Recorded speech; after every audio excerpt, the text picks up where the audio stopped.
ClueCon Weekly, the FreeSwitch community's official web show. Tune in every week for updates in the FreeSwitch project, interesting presentations, and interact with members of the FreeSwitch community. ClueCon Weekly is brought to you by FreeSwitch Solutions, the officially endorsed consulting firm of the FreeSwitch project. FreeSwitch Solutions solves problems so you can focus on your business. Visit freeswitch.com for more information. The ClueCon WebRTC and Telephony Developers Conference.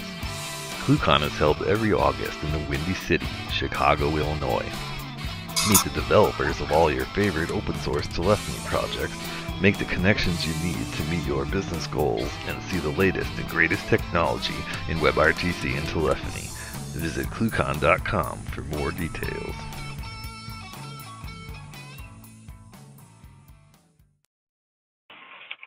Alright guys, welcome to ClueCon Weekly. Today is, oh my lord, I lost the date.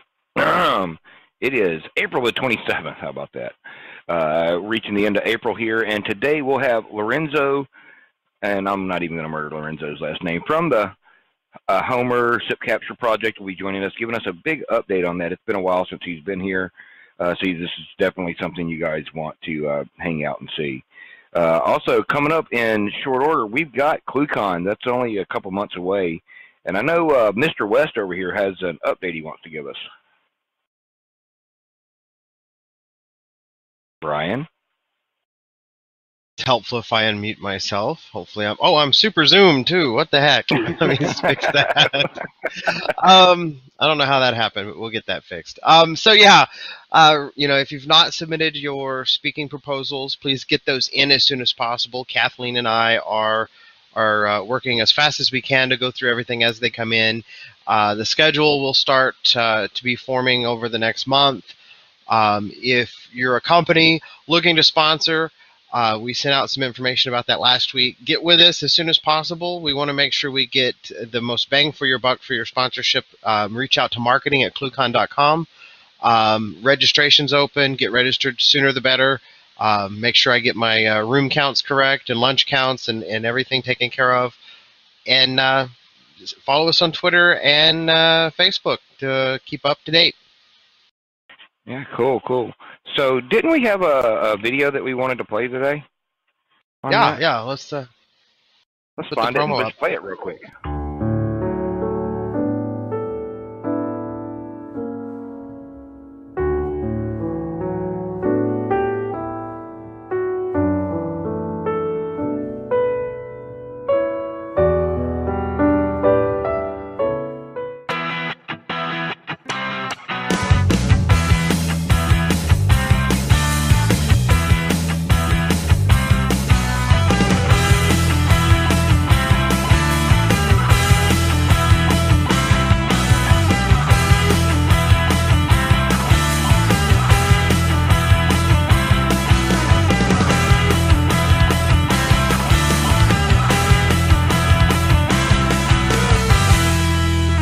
It was fantastic. It went really well. That second demo was brilliant.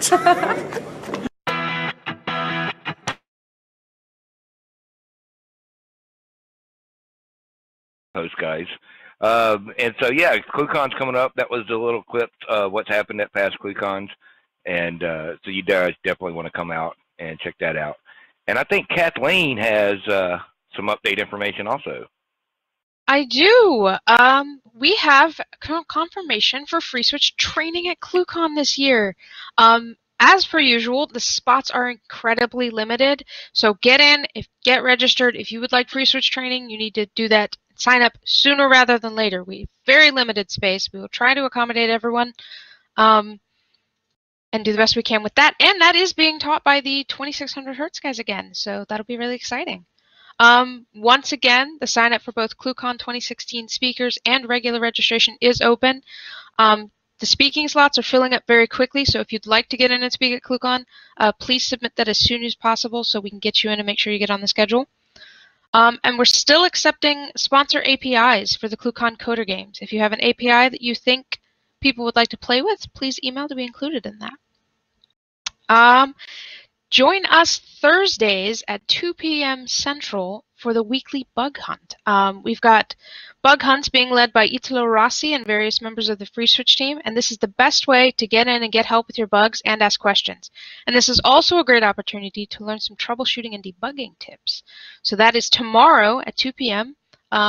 Each week, so mark your calendars. It's a recurring event. And then stay connected by joining our HipChat channels, our IRC, our mailing lists, and like us on Facebook and follow us on Twitter and subscribe to this channel. And that way you'll get all the latest and greatest updates and announcements. And I believe that's it, Ken. All right, cool. Thank you very much, Kathleen.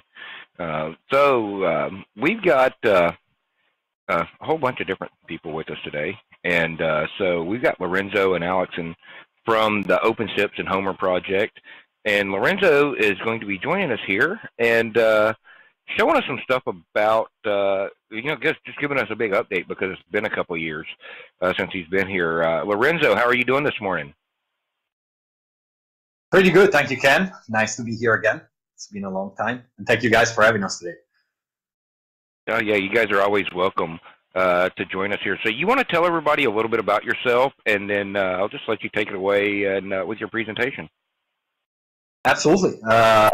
So a little bit just about myself, but it's going to be a double presentation. Actually, on the call, it's myself and Alexander Dubovikov. He is actually the founder and creator of Homer. I joined him a little later. So about myself, I'm Lorenzo Mangan. I'm based in Amsterdam, in the Netherlands, and I run QXIP, which is a small company that takes care of Homer and all of our related projects and developments.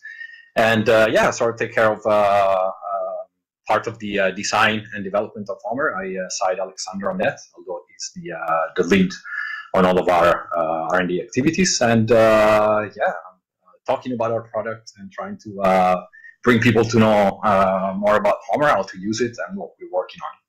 Today is a perfect example. And I don't know if there's a chance maybe Alexander can also briefly introduce himself, as he's going to be participating.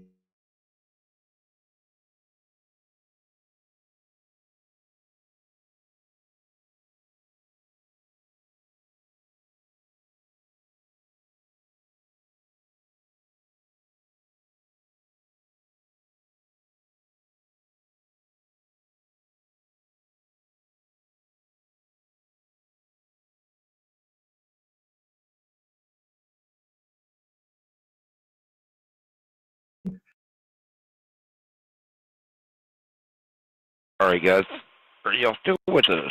I think we're having a little technical difficulty. Give us just that was embarrassing. I'm back. Hopefully you hear me now. Yep. Yeah. Yep. Okay. I can hear you okay. I'm going to be doing this because I guess that's the problem. If I'm sharing the presentation, speaking after a while, I guess there's something up with my connection. Apologies. And Alexander is keeping me aware. So if I get lost again, I'm going to reconnect. Sorry about that. That's all right. Yeah, you might want to fire up, when you're ready, go ahead and fire up your screen share again. Yeah, I'm going to do it right away.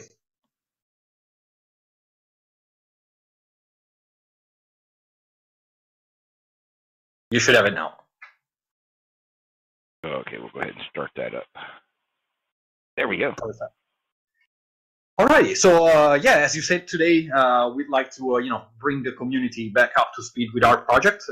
It's been a while, and a lot have happened since we started. Actually, a lot about Homer and the core ideas were built around FreeSwitch at the very beginning. FreeSwitch was the very first platform to have built-in capture agent, and that's also it was the first and actually the last activity of the team to this day. So it's quite a nice point to catch back up. So for those who don't know already the project, I'm going to make just a brief introduction. So Homer, in essence, is a packet collector. It's a centralized system where you can duplicate some or all of your traffic plus some, and where you can sort of keep a big view over what's happening on your network. You can search whatever you store into it.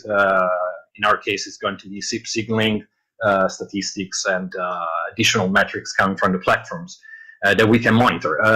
Homer is pretty open itself, so it's not a boxed product really, but it's more of a capture framework where you can very easily build your own monitoring solution for your real-time communication systems, including and actually leading with FreeSwitch, which has at this point a really complete support for all of our features. So typically what you can do with Homer, you can exactly go and do instant search for any present and past calls, including real time, so also what's happening while you do the search. We have a lot of sub-functions within the web application that help the user explore all of the SDP and the call details, and we'll see some of these down the presentation. We have a pretty good subsystem for correlating back-to-back user agent legs. So on a complex system, of course, A and B leg will sometimes be easy to correlate using just the simple call ID with an extension, sometimes not. And Homer offers quite a few methods there to make our life easier and just reassemble all of our complex sessions or even protocols in one easy place. You can also use it to, of course, make statistics over everything that it sees. So it keeps track of all of the methods that are going through your network and everything. And you can also detect anomalies, tags, scanning, and so on and so forth. So it's very programmable. Most of the activity takes place in the Kamailio or OpenSIPs capture plan, which is where we do most of the magic around the SIP capture module that we develop for bot platforms.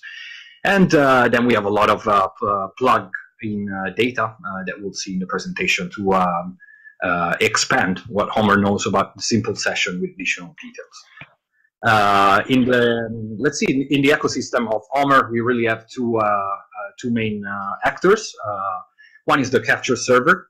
So that's the Kamailio or OpenSIPs instance running the SIP capture module and acting as a capture server. So keep in mind when both platforms are running as Homer, they do not do anything related to call handling, and they're completely dedicated to the role. So that's a dedicated instance of either with the SIP capture module leading all of the orchestration of the capture and the logic. If you're fun with any of those platforms, it will be really easy to see how Homer works within and how to expand it and extend it to suit your requirements. On the other side, we have capture agents. And the plural here is almost mandatory because it's often, if not always, multiple agents. Those agents can be built in the platform that you're monitoring. So in the case of FreeSwitch, there's a built-in function that you can just activate to synchronize your traffic with Homer. In other platforms, this is not possible, or we might be talking about an SBC or something hardware products. Whatever else, for those platforms, we do have a universal software capture agent that can feed from part mirroring or even run on the same system where the software is located and do the same job. So it grabs the signaling packets or whatever else it's programmed to grab, and it encapsulates everything using the HAP or EEP protocol. A little more about that down the next pages. And it sends it to Homer, where it's decapsulated, analyzed, and stored in the database according to the server configuration. Could be a single server, of course, or multiple ones handling the data on either side. About HEP that I just mentioned, HEP is really the glue of the project. It's the encapsulation protocol that started it all.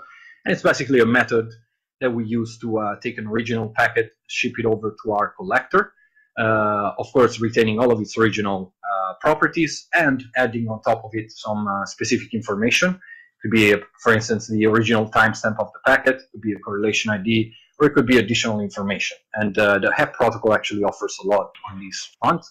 It has platform and vendor-specific chunks, so each platform that basically implements the HEP encapsulation protocol in or out can leverage its own extension of the protocol without changing it at the core and implement custom fields. So for instance, with the example of FreeSwitch, we might have a lot of video properties and metrics that the system is seeing during its operation that are unique to the platform.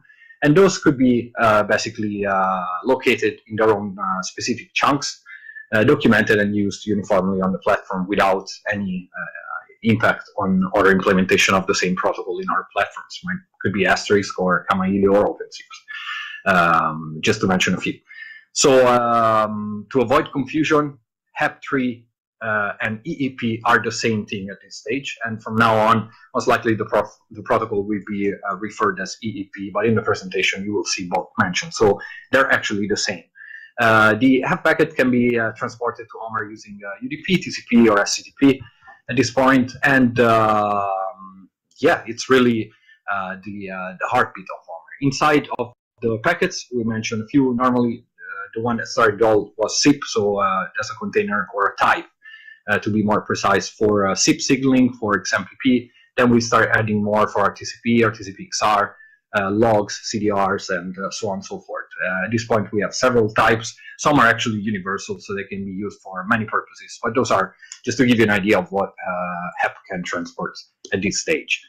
Here we have a quick diagram just to show you, how we operate. So, on one side, we operate, of course, on the network layer, so we can capture those packets just off the network.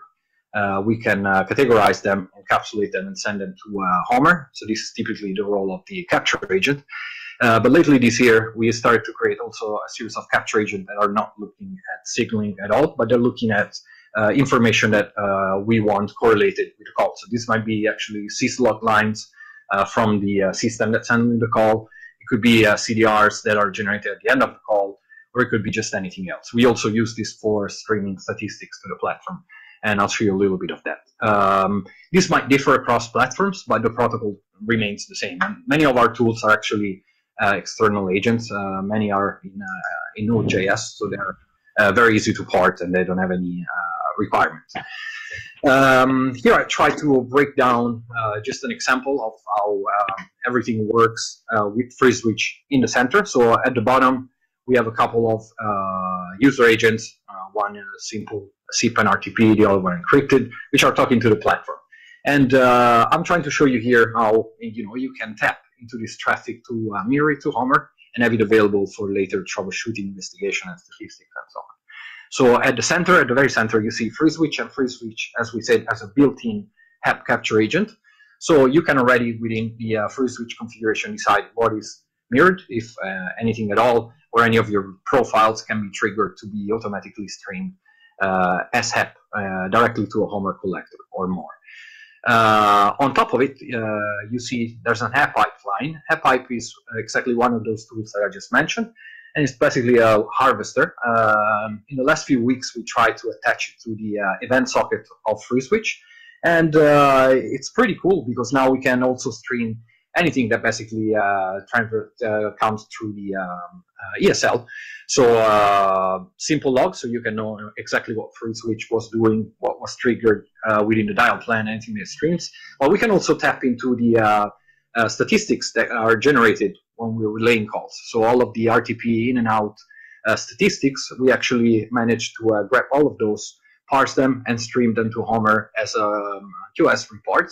So they're displayed in the interface. You would see exactly at intervals when they're streamed.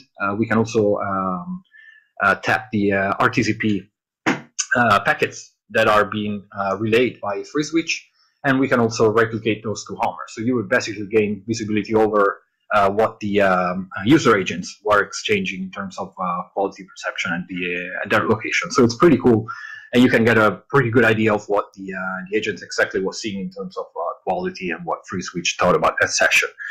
So really unique view.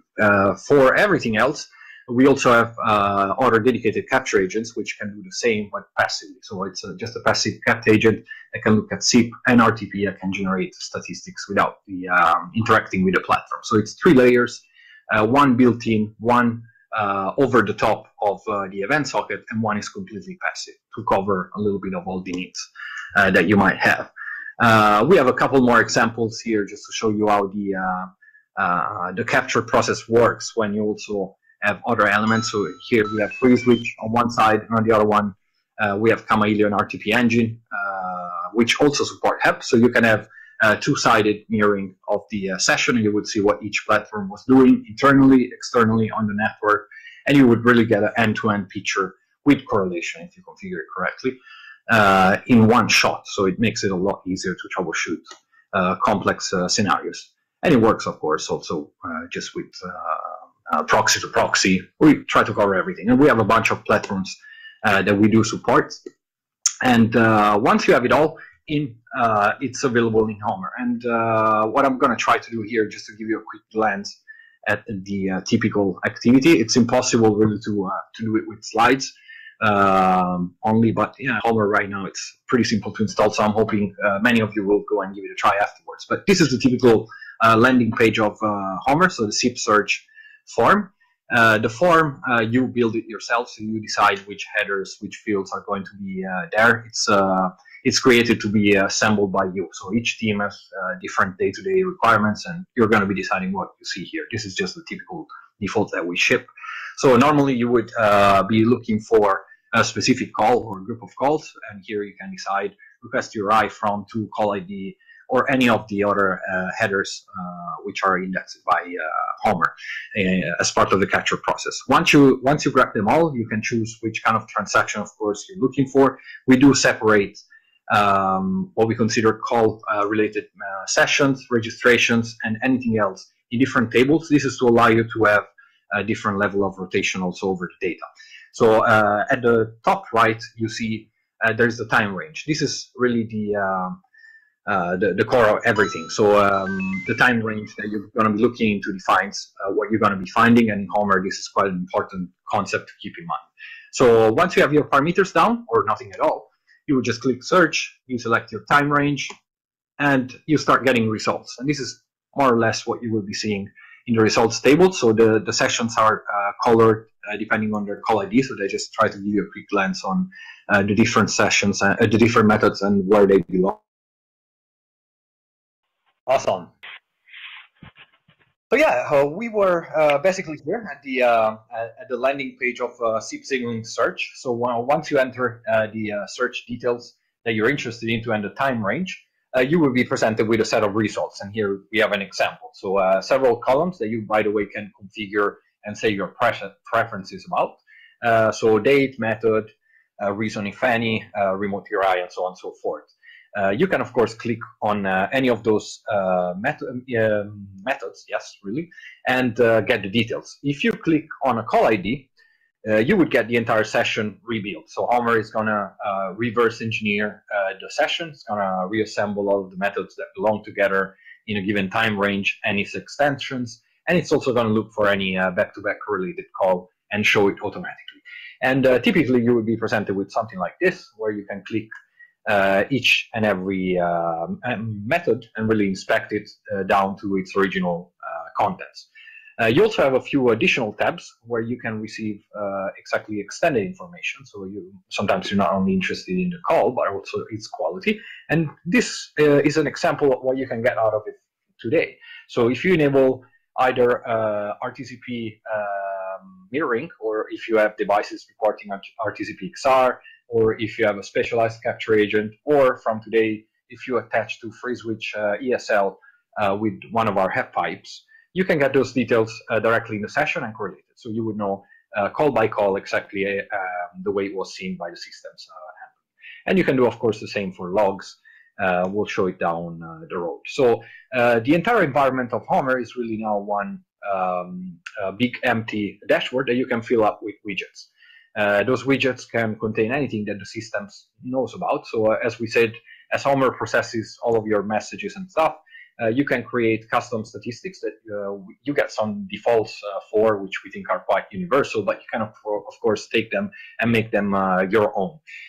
Once you decided how your data is going to be structured, you can create a bunch of widgets, which are going to be for your DevOps support team, customers, whoever is going to use Homer at the end. And everything internal is just JSON objects, so everything is pretty easy to understand and troubleshoot. And at the top bar of Homer, you really have all of the main controls. As we said, on the left, we just have a few simple controls to move around the panels and the workspace. And then we have buttons to create new dashboards and jump straight to the search functionality. We also have a panels menu, which is where you're going to be finding all of the dashboards that you go and create from time to time, and those that you want to make available to the team. On the other right, really the key parameter, which is the time range control again, and this is where you define how you use Homer really. So as you go and you operate, you will see that in each dashboard you can create a number of widgets. Some are not directly related to voice, but just working with voice. So you have everything from clocks and containers for external data to widgets that actually contain something about Homer and your traffic.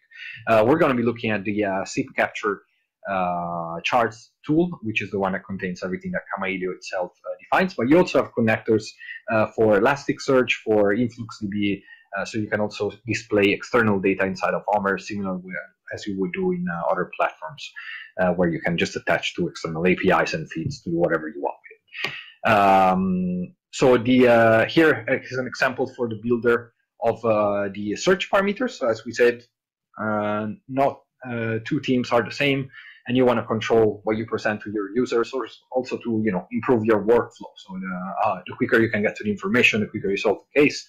And this is how we do it. You can build your own widgets, which are actually forms, and distribute them all over the application. So you can have statistics page with minimalized search widgets, or you can have a full-blown search page, as we have seen before. You can do the same, of course, with statistics and to display charts and all of your data the way you prefer to display. We support a few charting types, or charting engines, sorry guys. D3, high charts, and float are built into Homer today. So you can really pick your favorite, and you can extend them the way you like. And we support all of the defaults there, so line, area, whatever, blah, blah, blah. This is pretty boring. What's important is that you can grab the information that is about your traffic and what you decide to capture, and you can quickly display it and correlate it using these widgets. So you can, as you see on the left, you just have preferences in terms of how you're going to display the packet. And on the right, you have the details of the data that the widget is going to be using. In this case, we're looking at method statistics in a given time range, and we're going to be filtering for methods of a certain type. So, for instance, we do want methods that contain an authorization transaction, for instance. And the result is going to be something like this.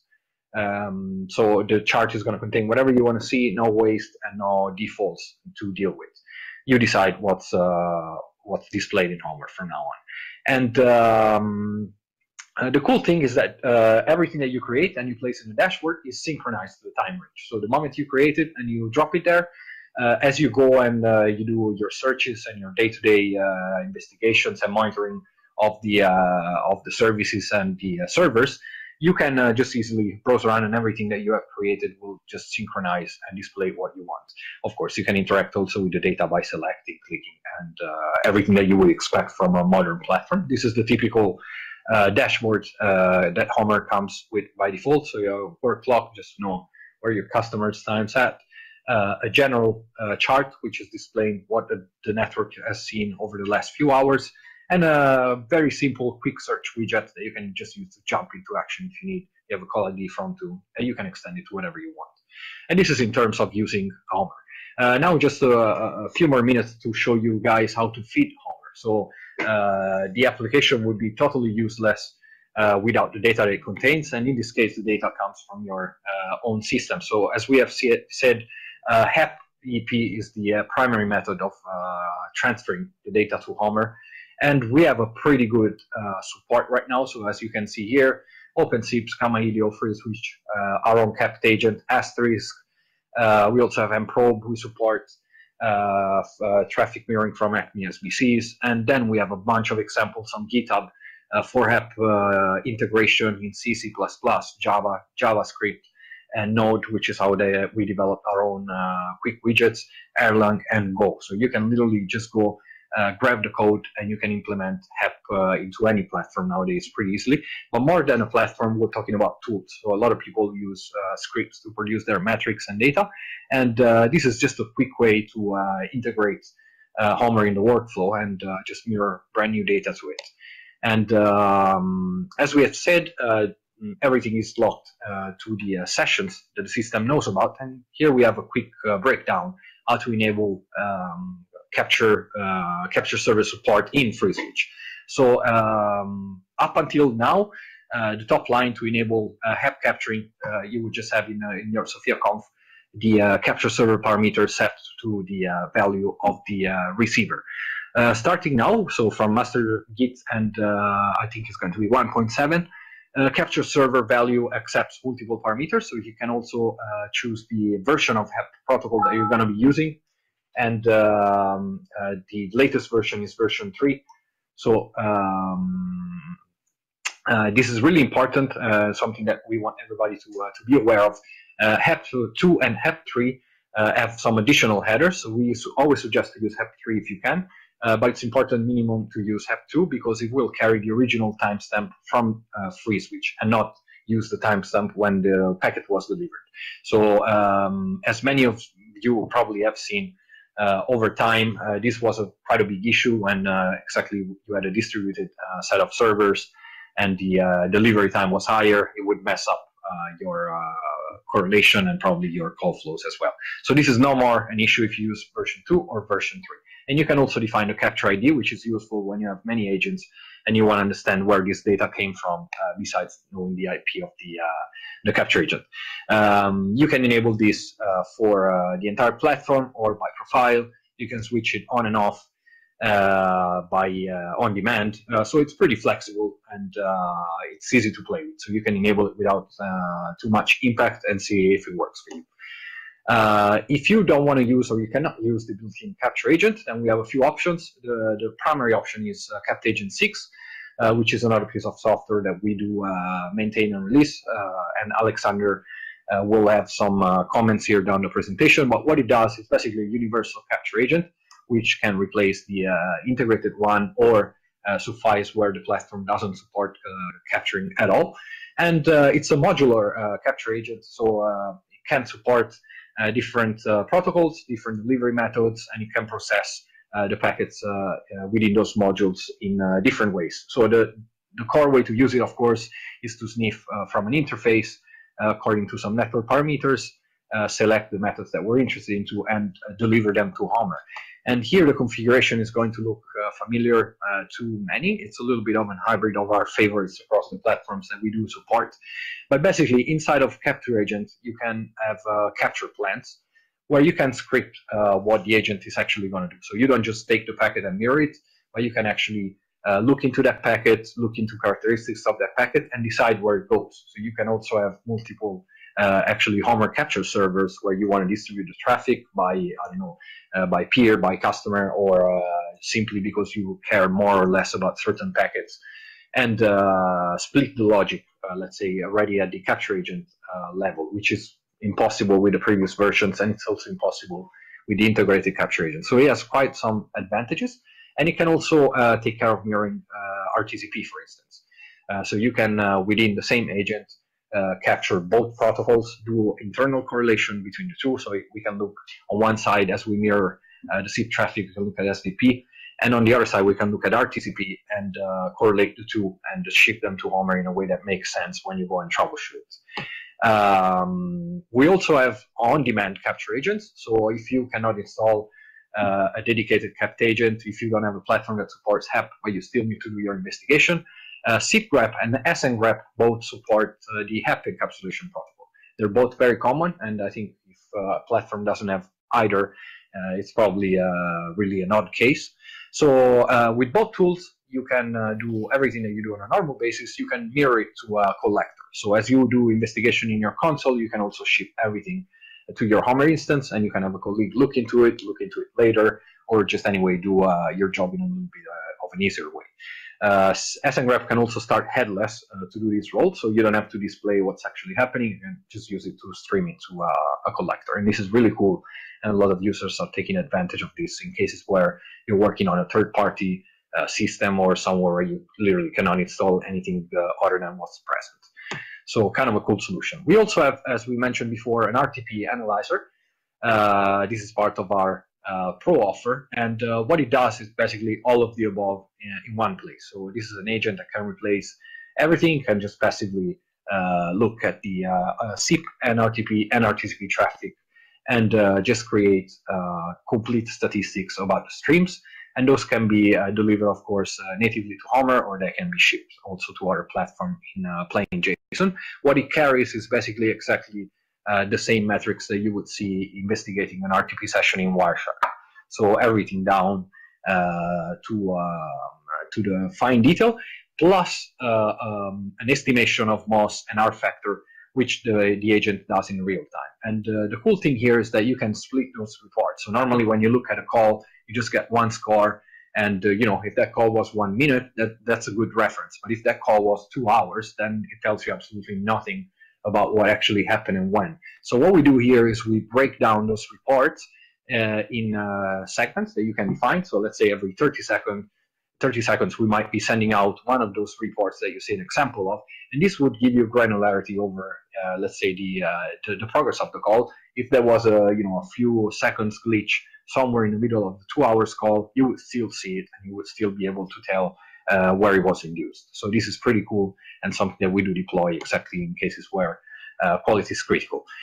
Going towards the end here, we mentioned that you can attach other types of data to Homer. So it's not just all about signaling. We also want to know how the platforms are doing, how the systems are doing, and everything else. So we came up with basically what is an external capture agent, by all means, which looks at and let's say recycles existing data coming from different sources. A good example here is looking at Kamaillo logs. As Kamaillo handles call, it can generate a bunch of logs, custom or standard. This is a specific vendor implementation, but it was carrying a lot of details, and within those details is a call ID.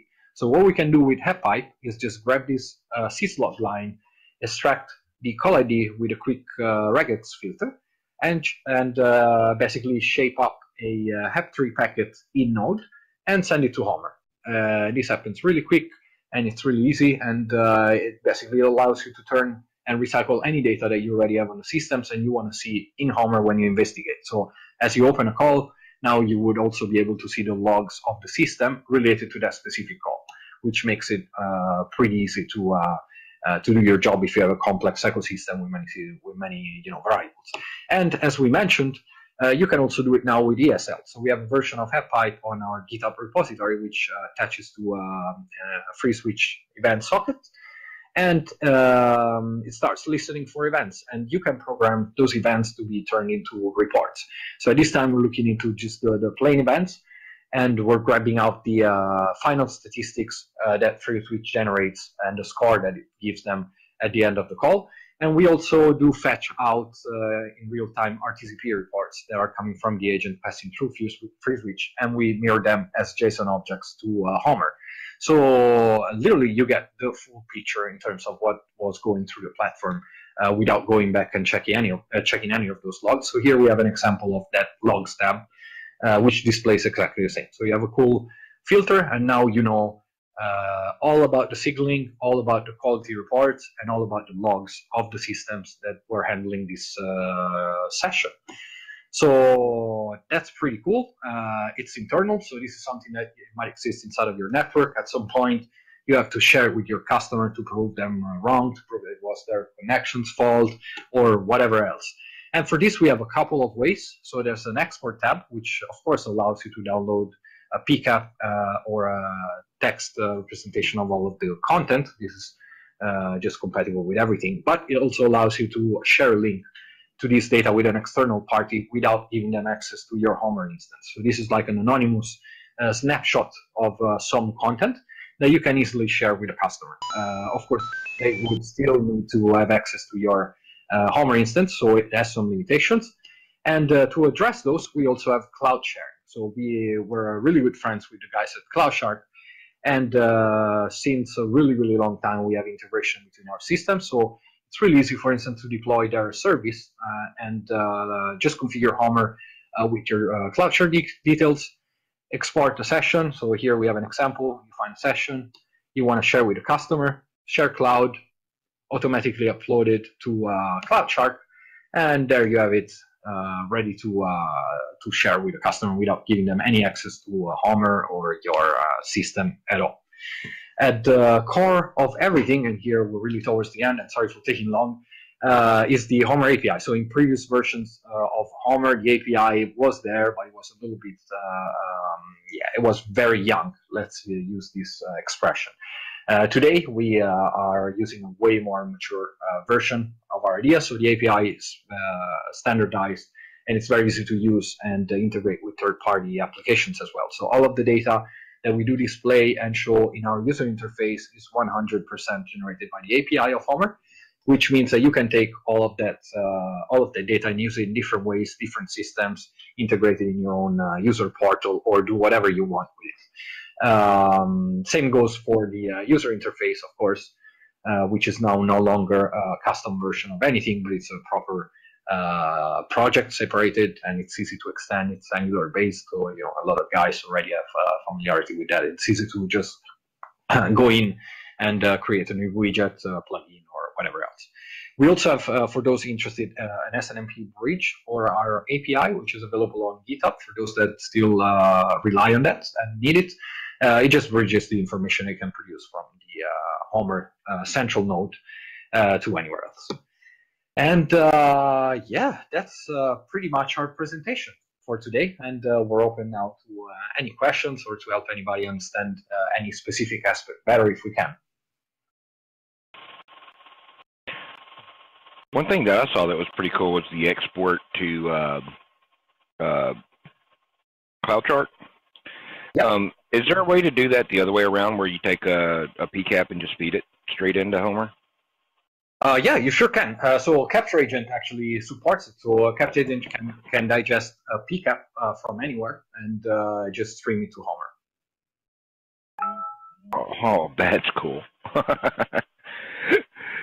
It's as easy as that. Yeah, because I have something against, like cloud services.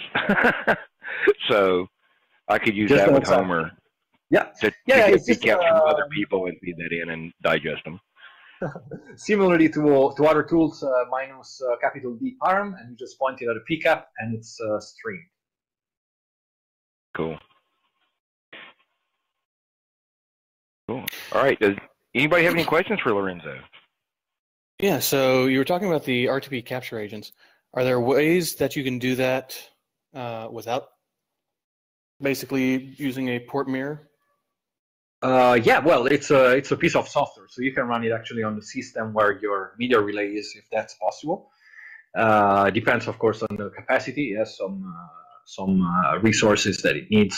Depends on the scenario and the capacity that you want to support, really. But yeah, you can start by also running it on the same host that's handling the traffic. If you're talking virtualized instances, that's supported, and that's the way many users actually have a case for this. So port mirroring is getting older in terms of virtualized stuff. It's impossible completely. So it covers that use case, if that's what you were thinking about.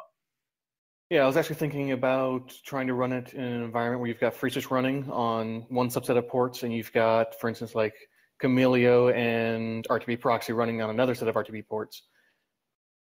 Yeah, well, the probe actually would love it if you feed it everything. It doesn't have a limit in terms of what it handles, and the more it sees, the more it can correlate. So if you actually mirror just the entirety of the two platforms to it, it would still make sense and split the traffic between them. So that would be covered without to take them apart. Can you actually give it like a filter so that only Sure. mirrors stuff within these port ranges, etc.? Absolutely, yes. Any BPF that you want, plus some additional specific functionality to attach it to specific interfaces. So yeah, you can go to a large extent, and we have also Alexander on the call who can surely take it to the next level in terms of details, as he is the author of the application.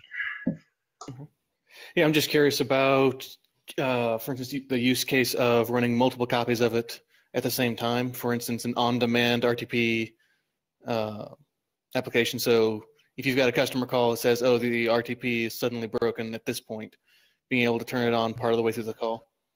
Or Yeah, well, if there's one customer that's always having an issue, just turning it on for that customer's RTP sessions.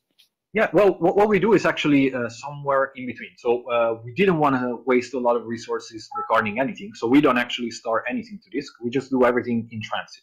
So none of that RTP actually goes anywhere other than inside and outside of the core to make the statistics. You can, on demand, trigger full recording to disk, but this is like a parallel function. So you would basically have statistics for everyone and recording on demand using that specific RTP agent.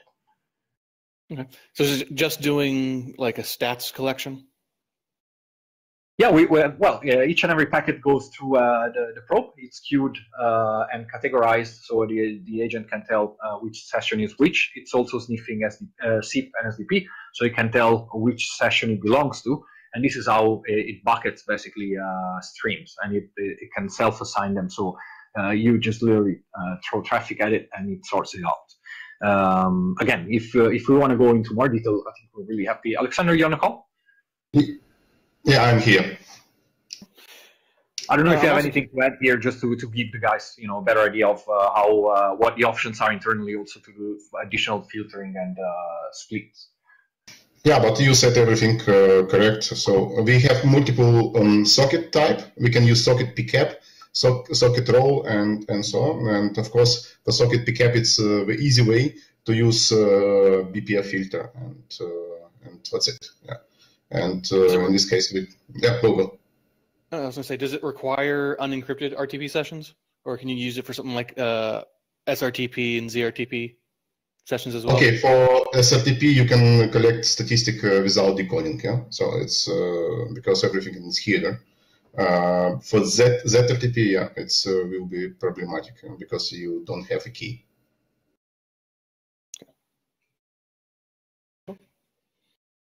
So we do not actually decode or do anything with the payload. We just know which payload it is, and then we basically do our guesstimation of the quality based on the network condition, what the payload is, the codec rate, and everything that we know about the session. We use it to score it basically, and everything else we present it to you in the report. Cool. Is this something that Freezers would be able to emulate or implement functionality-wise? Well, but by a large extent, you will find that this ESL integration that we presented will give you a lot of those metrics already. So if what FreeSwitch is seeing is what you're after, then you would probably already have it there, and you will just have to shape it up and present to Homer what you care about, because it's a lot of data, of course, in there, and you might not want to keep more than you actually need. This is more on on a scalability perspective. It's important to streamline and just grab the data that you actually want to avoid growing a huge database that you end up not being able to use anymore. But this being said, you can cherry pick from ESL anything, and if you go on our GitHub hepipe.js, you will find an example, and you will see what we grab and how we correlate it, and probably will give you some feeds to already make some way into playing with that without any extension or any external agent. The external agent is more dedicated to the cases where you do not have any data at all, or where you have to make those measurements just from a network perspective. So you might deploy it also at a remote location or at your switching point, just to see if the quality changes on path and so on and so forth. Yeah, makes sense. Thanks. And also right now ECL emulate exactly report what a TP agent sent. So yeah, exactly. Actually, it's the same format. So we try to emulate the same report, just using information that's available from FreeSwitch in this integration. So it's pretty cool, and it's just only the beginning. So we can now attach this to everything else, video details, additional codec feeds, and then of course once you feed it into Homer, in a few lines you can add this as a data source, and you can make new charts using this new information that you just created. So it's a pretty short path from picking something out of ESL and having it available on a platform entire scale. Awesome.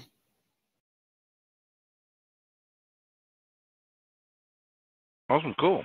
So anybody else have any questions for Lorenzo or Alex? Or to both. All right, cool. Unrelated. Alex, just a heads up. I pushed a patch. Yeah, I saw it now. Thank you very much. Yep. I will check after this conference. Yeah? Yep. So as you guys see, we are fully real time. We're patching stuff together with the FreeSwitch team as we are in the middle of the conference. So that speaks for ourselves. Yep, we tend to do that. So, all right, guys. Any other questions? Yeah, I've got a couple. Do you guys have plans to, expand the, packaged version of Homer for making it easier for somebody who wants to be able to install it? Like, for instance, distribute or host Debian packages or the like for it? Because I know that install script used to be really handy.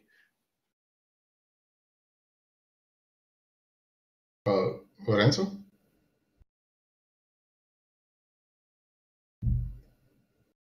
Okay, I try to explain Lorenzo because it's muted.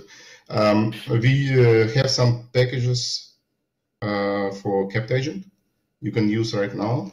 It's for CentOS and for Debian. And of course, we have a plan to make package also for user interface and for API interface as well. And for Kamaili, you already have packages. You can use just default Kamaili packages with zip capture module, which are already integrated. So normally, what is only missed is UI and API. Well, actually, the installer goes for everything right now. I'm sorry, guys, I was gone for a few seconds. So the Homer installer repository is back, and there's a full Homer installer, which is pretty much doing the same that the old one was doing. So we will install everything, Kamaili from packages, MySQL from packages, pull the latest API and UI, and configure the rotation scripts and everything else for you. So it takes you from 0 to Homer in just a few minutes. And we also have a Debian and RPM package of the installer. So the Deb and RPM do not actually install Homer; they just install the installer. So yeah, that's the way we decide to go for now, simply because we're not done yet. So we're adding features and we're adding code on a weekly basis or on a daily basis even. So we just want people to have access to the installer right now, and we'll take it to a fully automated setup later on. But on that front, we made some progress with the Docker and the Puppet solution. So right now you can bring up a really good multi or single container Docker Homer where everything is nicely separated, and it's starting to work really, really good. We have it in production actually in a couple of cases, and with very minor youth issues, it's really promising. And we also had a contribution for the Puppet module, which also does the same. So the installer is now just one of the options. We actually made more progress than that, and it was all in the last couple of weeks. So if you didn't have a chance to see it, go and check it out. You can spin up a VM and have Homer up and running in really just a few minutes right now. Awesome. Yeah, can we can add that to the notes for this? Absolutely. Any plans to support like a Postgres? I'll leave this to Alexander. We actually do to some extent. So Postgres was always also supported. The point is that a few features of the very new version we didn't yet have time to fully port. Even if also Postgres made a lot of progress now, so it can also work with JSON objects. So yeah, this is something that's in the parallel pipeline. But not in the main line of Homer, but maybe Alexander has more input on this. Yeah, okay, exactly, because this was a request for Postgres support in Homer 5, and exactly for this we implemented abstract layer for database, and now it's very easy to add all support for Postgres support to API and use it. So it's only time to create all functions inside. But yeah, it's prepared to be used together with Postgres. Awesome. I know there were several patches floating around for people who wanted to be able to run Homer on Postgres. Yeah. Also on the Docker front, I think a couple of guys actually have a working version with Postgres, which is available on GitHub. But yeah, it's kind of a parallel test. I don't have the results with, but if that works out, we'll of course take all of it and probably integrate it right back into Homer. So definitely on the way. Multiple people are giving it a go, and yeah, hopefully with a little bit of community help, we'll land it sooner than later. Sounds wonderful. That's what I've got, Ken. All right, cool. Anybody else have any questions? I may have missed the earlier part of the call, but doesn't Homer support Postgres right now?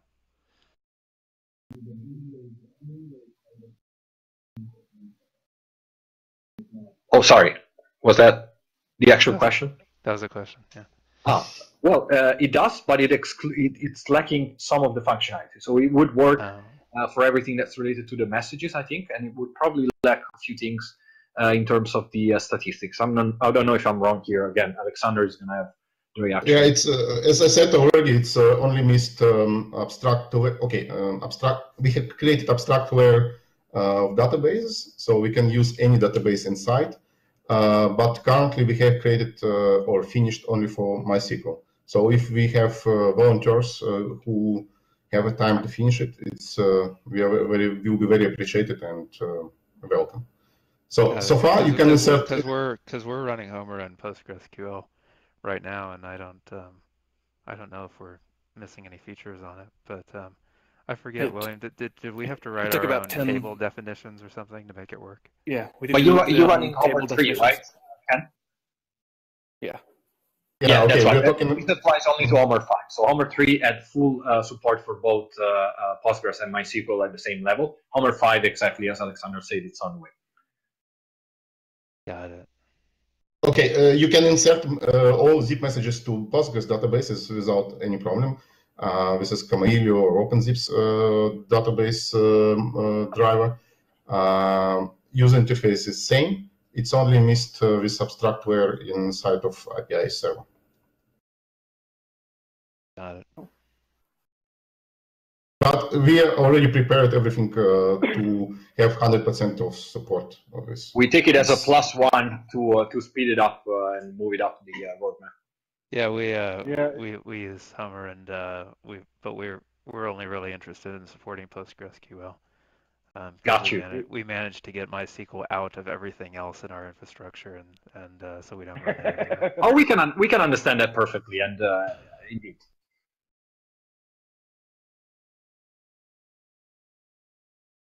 Cool. All right, guys. Any other questions for Lorenzo or Alex? Just a comment. If you're looking for abstract Postgres code, check out the abstraction in the FreeSwitch tree as a possibly useful code base to. Yes. Okay. Thank you. But we use PHP API. Oh, never mind. No problem. Completely useless. Disregard. Nice. All right, guys. Well, here we are coming up after the top of the hour, so we're going to go ahead and wrap up the broadcast portion of this call today. You guys hang around. We'll be chatting some more after that. I want to say thanks to Alex and Lorenzo for coming in today and giving us the update. HEP3, you guys want to go check that out. We will be posting the URLs that that Lorenzo had there in his presentation. We'll be posting those in the YouTube video notes below, so you guys check that out. And yep. So Kathleen's working on what we're going to be doing next week. So you guys. I've got one question for you. I'll run off. Are you guys adding support to be able to do and diagnose WebRTC traffic? Yes, we are. It's already in for Kamailio, so WSS is already supported, and it's actually fully working. The only thing that we do not do yet, and it's in the pipeline, is we do not display those in the call flow yet. That's sort of in the next batch of things, but it's fully supported from Kamailio, and we're extending it to more platforms as we speak. I think by ClueCon time, we're going to have a pretty good, interesting support for many platforms that you can just plug into Homer, including FreeSwitch, of course. Awesome. Are you guys aware? We had worked with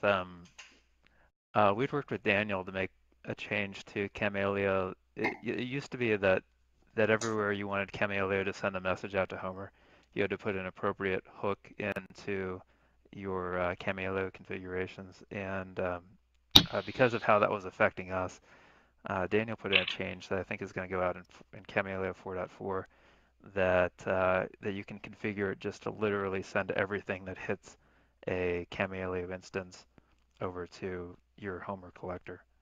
Oh, that's lovely, Travis. Thank you for triggering that. Right. Thanks. And then the next thing we're hoping for at some point is, because then you run a Kamailio instance that then does the insertions into our case in PostgreSQL, and it has kind of a hairy config. You guys have a sample of it in your repository, and then Kamailio has a similar one. and it's this long config. Most of it, I think, is the statistics generation, but some Correct. of it also is capturing this or that thing. I think that's the next thing that would be useful to actually roll into like a C Chameleon module to do all that correct, precisely correctly in the C code rather than having the Homer config for it. Yeah, Basically, well, what we saw was we saw a lot of cases where we were seeing SIP traffic where most of it was there, but just these random messages were missing. And like we spent a ton of time trying to dig down, like, why are we missing messages that have to be there? Like, there's no way the SIP call could have happened without that message being there, I hear you. right? You're, And you're not the only one. I mean, yeah, Kamailio, of course, is has its own, features and capabilities that we leverage to do the homework task. But of course, we carry also the limitations and the bugs of it.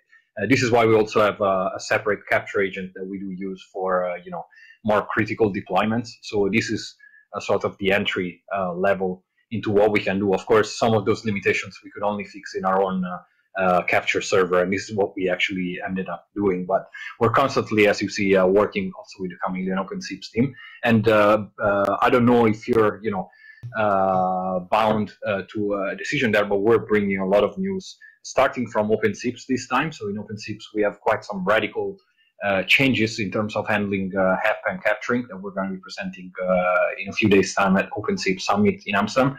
And the same, I guess, shortly after might also happen in other platforms. So there's a lot coming. We hear you. This is a good point. Of course, on the other hand, it takes away a little bit of the flexibility. So today, you can manipulate the configuration very easily, and even if it has some limitation, it also has a lot of advantages in terms of not having to deal with C code, but being able to implement complex logic also directly in the configuration of Chameleon OpenSIP. So yeah, it's a double-edged sword, but we're working on both ends. What you mentioned about OpenSIPs, I'd be interested to know more about what particular things they're doing that make it better, because we are pretty tied to Kamailio, in part just because of the expertise we have and the people that we work with on it. But at the same time, if there are particular things that Kamailio could do better to work better with it, that's the sort of thing that if we can see how it's impacting us anyway, we can have the we can finance the Kamailio team to do similar things. So that's the idea. And March 10th is where we're gonna present it all. It's gonna be actually two presentations: one from the OpenSIPs team about the changes in the core, and one from us about how to use them. So in a few days' time, there's gonna be a presentation that you can leverage together. And yeah, got it. Beautiful. Is that going to be available for video for folks who arrive in Amsterdam only a couple days late? Yes. There are plans to cover everything, and all of the presentation. Hopefully, also the videos will be available shortly after the conference. Okay, and leading into that, do you think you guys will be making your way towards ClueCon and maybe presenting updates and things? We're counting on it. Wonderful. We are waiting for updates. So. Yes, you have a submission from us, so it's all there. Awesome. Cool. We look forward to seeing you guys there this year. Same here. Can't wait. Does the another quick question? Does the maybe you covered this in the Homer 5 stuff? Have you guys added media handling, like tracking statistics on media or TCP, that sort of stuff? Yeah. It's in 5. It's fully supported. We have this additional type for streaming RTCP and custom statistics that you can assemble yourself with sort of the same values. So now you have a couple of feeds for this, and we also use the HTTP socket to get additional metrics directly with API posts into Homer from the capture plan. So there's actually 3 feeds to push media details and track them in Homer now. And does it feed that information out of something like RTP proxy, or what's the actual used to actually collect we fetch it out of everything. Like RTP agent, for instance, has a native support for HEP as well, so you can just configure RTP agent to forward all of the RTCP messages to Homer directly. just an example, but that's the logic. So Homer can just take the RTCP packets in a JSON representation, and we can deal with them and correlate them and do all of the Homer work, let's say. It's also aggregation inside of Chameleon or OpenZips is we can get all FTCP in JSON string, aggregate it, make periodically reporting, not insert all messages directly to database, just to save a little bit space.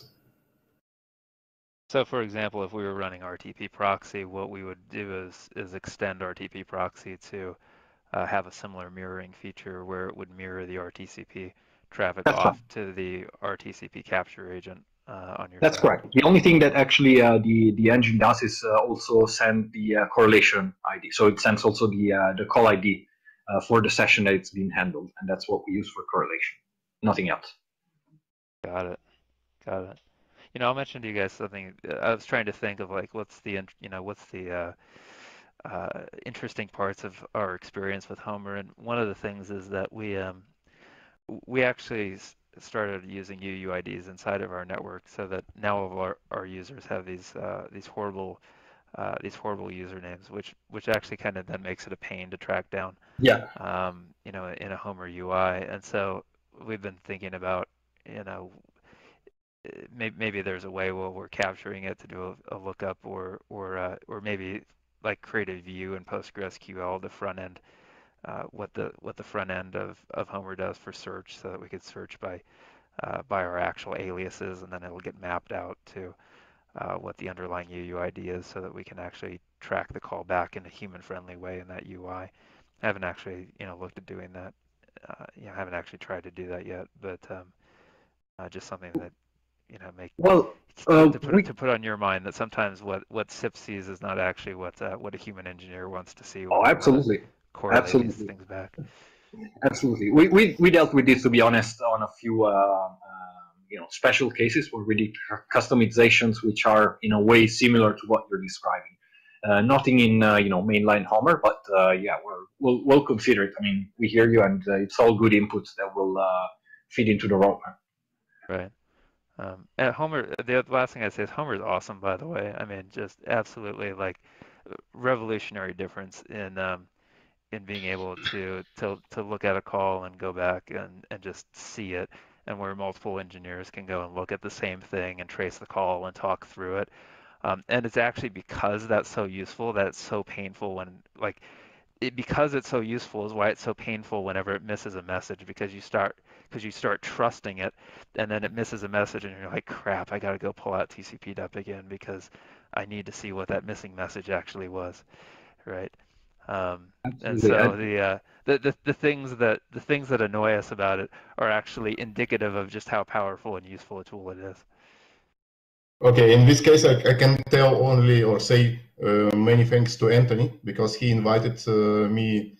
It was 5 years ago to present Homer, and KlueCon 2009. Yeah, it was of 10. It was first presentation of Homer. So it's all thanks go to Anthony. That's the general rule around here. Yeah. All right, thank you guys. Ken, go ahead. And thank you, Travis, for the good comments. Well, absolutely, for you and all these people, it's been considered and will fuel the next step. So and also, if you want to be in touch, if you have this specific challenge and we can help you troubleshoot it, we're here. Beautiful. Yeah, I'll be sure to reach out to you guys. We've got a backlog of a couple wish list items. Let us know. Absolutely. Yeah. Just send to us, and we will find the time to implement. Yeah, but actually, it's not just a joke. So now we reached a stage of stability where we can actually start and look, more consistently into, wish list enhancements and so on and so forth. So we have a good baseline which allows it finally. Awesome. Cool. Well, thanks, Travis, for coming in and asking those questions. You too, William. It's anybody else has any questions, now's a good time to get them in before we wrap things for the day. We will hang out a little bit afterwards and chat some more for the more adult portion of this call. But get them in while you can. Else, don't forget, guys, go to KlueCon.com and register for KlueCon. You can get your tickets there today. Follow us on social media at KlueCon and at FreeSwitch on Twitter. Like us on Facebook, and click the subscribe button below this video to get the updates on all our videos that we're putting out there. You'll also might see some additional videos pop up out there before long, so definitely go do that today. We'll be back here next week at noon on Wednesday, so guys, come on in and join us. And watch for those announcements coming from Kathleen on the different things on social media, and we'll see you guys then. Have a good week. Thank you so much for having us, guys. Thank you. Thank you to you guys. It's been a huge pleasure.